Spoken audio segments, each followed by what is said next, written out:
আর ওই শাকিলের বউ আছে না, আপনার কি জ্ঞান জ্ঞান বুদ্ধি নাই? হ্যাঁ, অনেক তোমার ছিলেন নিচে,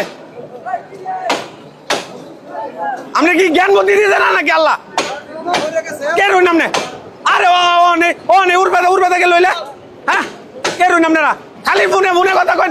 এই যে আপনারা কতবার কইতাছি সরুন সরুন সরুন সরুন, আপনি কি বুঝুন না? আমি কোনছেন কি অবস্থাটা হনে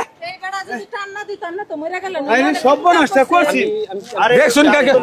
আরে গাড়ির তলে থাকলো কিছু হনে দেখছুন অবস্থাটা, ফোনে কথা কইতেছে না হলো 1 ঘন্টা ধরে ফোনে কথা কইতেছে। কানের ভিতরে এই যে এটা দেলো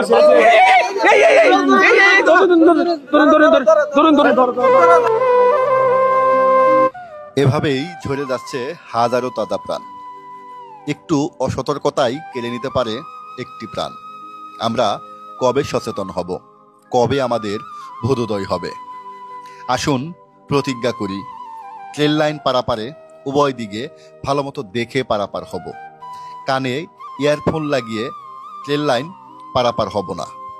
ট্রেনের সাথে সেলফি তুলব না। ট্রেনের ছাদে ভ্রমণ করব না। ট্রেনের দরজায় ঝুলে ভ্রমণ করব না।